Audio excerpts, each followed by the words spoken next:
You say you want to play D1, you want that scholarship, you want to stand out. Let me tell you this. Kobe Bryant didn't become the Black Mamba by accident. He built a system. He built something that worked for him. And he didn't just wing it in his training. He didn't just wing it with his nutrition, his recovery, all those things. He built a freaking system piece by piece. So think about this. If you've ever read Kobe's book, he's got I think it's called Mamba Mentality. He breaks down his systems. He breaks down his recovery of like, okay, I do this thing. You've probably seen the video circulating on the internet where he's like, okay, well, if I wake up at this time, then I can get this workout in. Then a few hours later, I can get another workout in. Then a few hours later, I can get another workout in. He's got a system. He thinks about these things. He thought about these things. He built those things. So these are the things that you need to do if you want to be the best athlete you can be, if you want to be an elite athlete.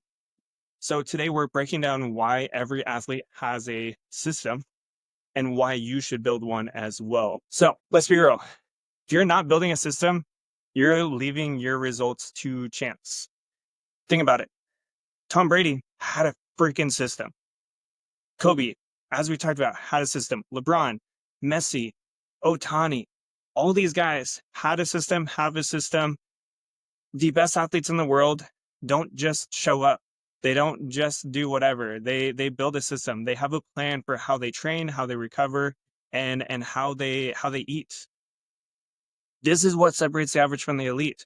It's not simply just talent. Sure, talent has a role. Sure, genetics have their role. But if I would choose somebody who has the discipline, who has the habits, the systems in place over the person who just simply has a talent. Because if you don't have the talent, or if you have the talent and you don't put in the work, then nothing happens. That's unrealized potential. So the systems is really what you need if you want to play at the next level. Now, few athletes or a lot of athletes tell me, so these are the top 3 struggles I hear athletes talk about when it comes to systems. When we talk about nutrition, these are the top 3 reasons, top 3 excuses that they have. Number 1, they say, well, I don't have time. I don't have time to meal prep. I don't have time for these things. Let me just stop you right there. Sure, you may be busy. You have a school schedule, you have practices, you have games, you have dating, you have friends, you have family, you have all these different responsibilities. Okay, fair. You know, every athlete has different kinds of responsibilities. So when you get to the college level, you still are busy all day. It just means you're busy in different ways. You train a lot more at the college level. You have less school hours, but then you also have more training hours. You talk to pro athletes, definitely have more training hours. A lot of them have kids. They have other responsibilities. So regardless of what level you're at, regardless of what you do, you're going to have other responsibilities outside of your sport. And so it's not about how can I add more time into my day? Man, I wish I had 25 hours in the day, whatever it might be. It's like, no, we just got to work with what you got. We got to build a system that works with the time that you have. This is what I do with my athletes. We build systems based on their schedules. Some of them, they're going to have to meal prep a bit. I have eighth graders who are meal prepping on weekends. That's commitment. That's a system because he wants to get, further in life. He wants to get further as an athlete. So he is already meal prepping as a freaking eighth grader. He's adding those responsibilities to himself, but he's doing it in a way that actually makes it so he spends less time on things. When you build a system, think about Kobe. He was busy. Okay, cool. But if he built that system, that actually freed up more time because he didn't have to think about when he woke up every morning. He didn't have to wake up and think about, oh, what am I going to do today? He knew what he was going to do today. He knew his plan because he had a system. When you build a plan around your nutrition, when you build a system around your nutrition, you know what you're going to eat. You know when you're going to eat it. You know that you got to drink this many water bottles today. Having a system actually frees up time. It actually frees up thinking space. Think about this, brushing your teeth. Yeah, it takes a few minutes to do. Does it really require a lot of brain space though? Not really. When you've been doing it for a while, it's like, yeah, I'm just doing it now. It's just habit. So when you know what to eat, when you know when to eat, how to train, when to recover, when you figure out all these things, it actually frees up more time up here. So yeah, it may require a little bit of effort at the beginning, but ultimately, it's gonna make your life a lot easier. It's actually gonna create more time in your day. So this is why it's so important to build a system, because if you don't have time, it actually creates time for you. Now, fuse number 2. A lot of athletes say, I don't know what to eat. Look, it's not about following exactly what LeBron is eating.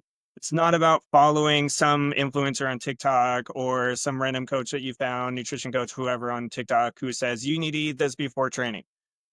It's like, nah, like you got to build a system that works for you. This is what really frustrates me about a lot of the nutrition coaches out there, a lot of the coaches in general out there is because they think that like every athlete needs to eat the exact same thing. It's like, no, you need to know what works for you, what works for your training. What a baseball player eats and what a football player eats is going to be a little bit different. What a basketball player eats is going to look a lot different. What you eat in baseball season is going to look different than what you eat in basketball season. So if you play multiple sports, it's going to look a little bit different. You also got to look at what are going to be your go-to meals. Some of my athletes, sandwiches turn into a go-to meal. It's okay. We could do better. Maybe it's burrito bowls. Maybe, there's different seasons. Like right now, I've been doing these like salads as like a dinner go-to. I was doing smoothies there for a while. Like there might be different go-to things that you can fall back on so that even when you don't know what to eat, you're like, oh yeah, I can do that. And that is not taquitos. That is not corn dogs. That is not a frozen pizza. We got to create go-to meals that you can rely on that will actually help you perform better. And then you got to also be prepared with snacks for practice and games. So again, when you don't know what to eat, when you say you don't have the time, okay, then let's get the things in your cart. Let's get the things in your bags. I love that, I tell my athletes on a regular basis, I'm like, okay, like here's a list of ideas that you can have in your cart. Here's a list of things that you can have in your gym bags, in your sports baseball bags, whatever. One of my athletes specifically told me that he has a tote in his car now. He keeps a tote in his car of different snacks that he can have. So when you are in a pinch, you're like, well, I got my protein carbs right here. I got some nuts so I can snack on those during the day. I have some applesauce so I get some quick energy before practice. He's got all those little snacks in his car set up. I have the same thing. I have lots of snacks in my car. So if I'm stuck on a long road trip, I know that, hey, I got some snacks in the back that I can grab. I have snacks that I know are going to make me feel good rather than me just going and stopping at McDonald's. So make sure that you have some go-to snacks and some go-to meals. And those go-to snacks, make sure you have some that are going to help you last during the day. So some more slow digesting things, more nuts, trail mix, those types of things. Have some things that you're going to have maybe an hour or 2 hour before workout, maybe a Cliff bar, some sort of like energy bar or something like that. And then have some quick sugars. So if you're just like, hey, I need some quick energy for mid workout or mid game, that's like, yeah, I got some applesauce, I got some pure organic fruit bars, things like that. But you have these different things in your car or in your bag that you can fall back on when stuff hits the fan, when life lifes you up a little bit, when you get scheduled for an extra game that you weren't ready for, all those types of, or an extra practice. Coach is like, yeah, we're going to go longer today, or yeah, we're going to do another practice. Like that stuff happens. So let's plan ahead. Let's build a system. Let's have things that are already in place that you don't have to think about until you just got to grab it. All you got to do is grab it. You're like, oh, snap. I got an extra practice. Let me add a little extra snack in between. So have those things set up, have that plan, that system, because you are going to be a better athlete for it. You are going to feel better. You're not going to have to think about it as much. You just got to think about it one time, build it, and then once you do it long enough, it's like, yeah, it's just part of your process. Just like when you drive to school. Think about it. When you drive to school, or you walk to school, or you ride the bus, like you know the routine. You know what you're doing. You know the assignment. You know that you gotta walk down this street to get on the bus. You know that the best way to get to school is by this street, this street, this street. Like, you know that. So you don't even really think about it that much. So much so that when there's an accident, when something happens on the street, whatever, it disrupts your brain and you start having to think more because of whatever happened. Because you're used to the system and it's really only the shockers to that system that throw you off. And so the more that you become resilient and you build a plan, you build a system that helps you so that when those shockers to the system come, you're ready for it, the better of an athlete you are going to be. So this third one, all right, parents, this one's for you guys. So some of you athletes are like, well, I don't like that food, or I don't like that fruit that my parents buy. I actually had a athlete just text me that, or like, yeah, they're a picky eater, whatever it might be. You know, there's all these excuses about I don't like that food. Let's talk about this one. Do you want to play at the next level? Do you want to perform the way that you know you are capable of performing? Do you want to avoid injuries? Do you want to win? Because when you understand in this brain of yours that is still developing that this food will help me play at the next level. This food will help me stay healthy and strong. This food will make my workouts more effective. This food will help me dominate when others fade. When you understand those things, you stop seeing the food as just something you don't like, and you start seeing it as fuel that is going to help you towards your goal. Trust me, guys. When you understand this differently, think about it this way. Let me give you guys an example. Say you find somebody attractive. You're like, yeah, that person's cute, attractive, whatever. You see him physically on the outside. You're like, oh dang, who is that person right there that I want to get to know? Then you get to know them, and then you're like, oh dang, like they got a really like I like their personality, I like their character. I know I like something about them, about something inside. What happens? You look at them on the outside, and you're like, wow, they are actually more attractive now because of what I saw like on the inside. I got to know them. Or on the flip side, this one, you find somebody that is attractive. They're very attractive. You're like, oh, dang, you know, but then you talk to them and you're like, wow, that person's a jerk. Like that person sucks. They're not going to be as attractive anymore.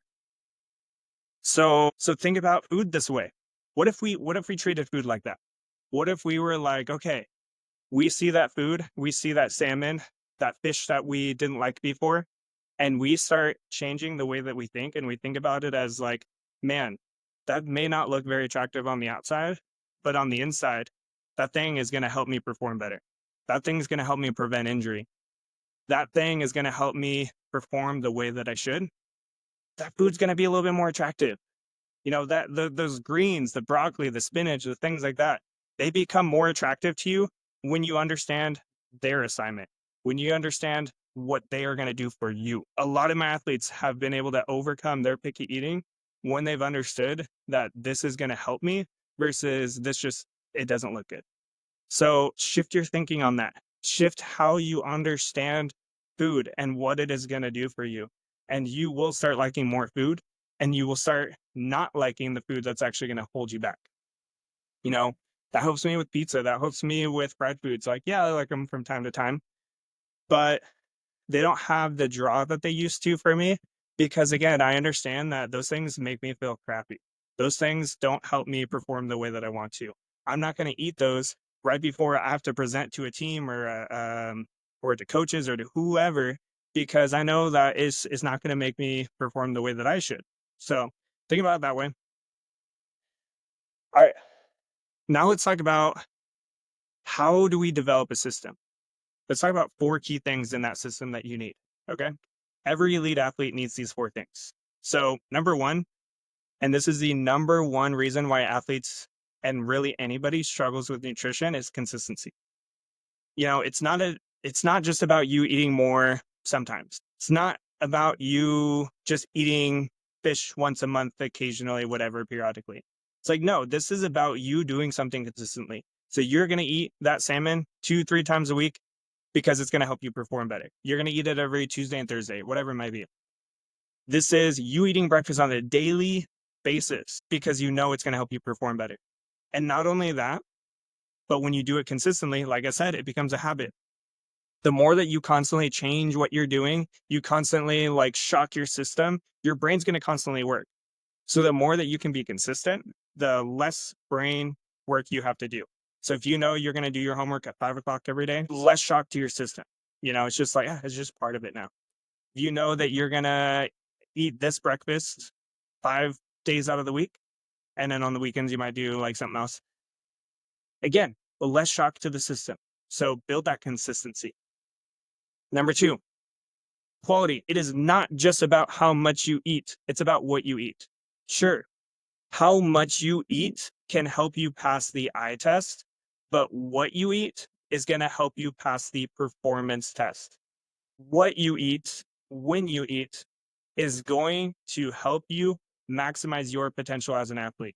So if all you are doing is eating more protein, eating more calories, that is not really building a system. That is scattered thinking. That's kind of just whatever. But if you're intentional about what you are putting in, and you're like, hey, I'm going to eat these foods so that I can check these boxes, whatever, and you build that into your system, the better off your system is, the better off your performance is, the better off you are as an athlete and as a human. Number three is timing.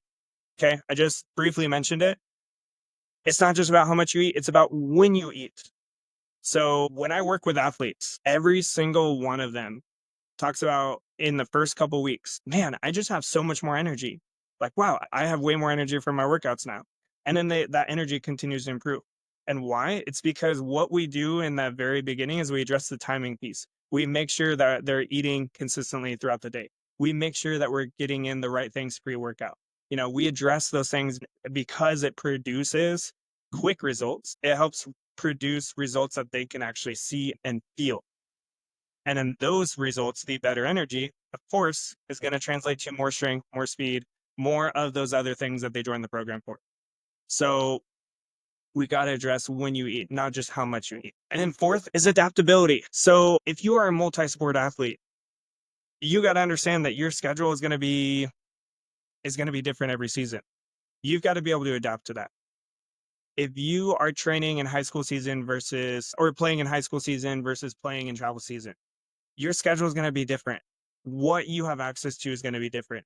And so this is what I try to really train my athletes on now more and more, and the families on, is don't just have your initial plan, have your backup plan. Then have a backup plan to your backup plan. So your first plan might be, yeah, I'm going to have, I'm going to meal prep this thing, or I'm going to have this dinner this day of the week. Okay, cool. What happens if you have that added practice? Then what are you going to have for dinner? Or if the game time changes from 4 p.m. to 7 p.m., then what are you going to do? Have a backup plan. You're like, okay, well, if the time changes, then it's like, okay, maybe I just need to shift what I eat a little bit, maybe cut out some of the fats if I'm doing it pre-workout. Or maybe you are adjusting it because, you just don't have the time to cook at all. So, hey, maybe it's like, hey, these are the things that I can buy at Fred Meyer's or at Safeway or whatever grocery store. These are the things that I can buy that I can still eat pre-workout, post-workout, whatever as a meal and still be good. Third backup plan. That's the fast food. But it's not just traditional fast food. It's not just Chick-fil-A, McDonald's, whatever, where you get the fried chicken or the burgers, whatever. We're looking at the Chipotle, the bowl places, the Panda Express grilled chicken with rice, the sandwich places, the things that are actually going to still help you perform well, the things that are still going to make you feel good, even if you're on the road. So if you're in travel season, you have some go-to fast food things. If you maybe know that you're looking at where you're going and you're like, crap, like there isn't a bowl place, there isn't a sandwich place, and there's only McDonald's, then let's do the grilled chicken. Let's get a yogurt parfait. Let's get some of the fruit. Have those go-to options, those go-to things that are going to help you so that even if your initial plans don't work out, you have a backup plan so that you can still perform the best that you can. You do the most with what you got. This is my new favorite quote now is do the most with what you got. If you don't have time, you got to eat out for one meal, do the most with what you got. If you forgot to make lunch one day, not every day, do the most with what you got. Like that's what we got to do. If you don't have the money for XYZ, do the most with what you got. But again, build a system that checks these 4 boxes. If you build a system that has the consistency, the quality, the timing, the adaptability, you are going to separate yourself from 99% of athletes out there. Because I'm going to tell you this, most athletes I talk to are just telling me, yeah, I'm eating more calories, I'm eating this many calories, or I'm eating more protein. It's all about calories and protein. If most athletes are doing that, then you got to separate yourself even more. especially if you want to be a part of the 1%, the 3%, the 7%, you got to separate yourself more because you can't just pass the eye test. You got to pass the performance test. All right. Final thing. Question. Are you ready to actually build your system? Because if you're not, you're going to keep making excuses. If you don't build a system, you're going to continue saying, I don't have time. I don't know what to eat, or I don't like that food. You got to build a system. If you want to get rid of those excuses, if you want to actually become the athlete that you are capable of, then you got to do this. Now, you can do this on your own. You can figure this out on your own. You can Google things and hope that you got the right answers, or you can have somebody walk you through this so you know exactly what you need and when you need it. So if you're ready to have somebody help you with that, like again, you can do it on your own. If you want somebody to help you with that, you want to go through my system, then text me. System. Text me at 253-470-2423. Text me there. We can chat about it. We can talk about what that looks like. You're not committing to anything. You're just getting more information. And then maybe we hop on a call. We chat about it with parents, with everybody on the call. But again, if you want to get bigger, stronger, faster, you want to get leaner, stronger, faster, you want to be the best athlete you can be, then you need a system. So again, if you need help with that, text me 253-470-2423. Again, this could be the difference between you going college, D1, etc. Now, just to wrap up, as always, keep striving for greatness.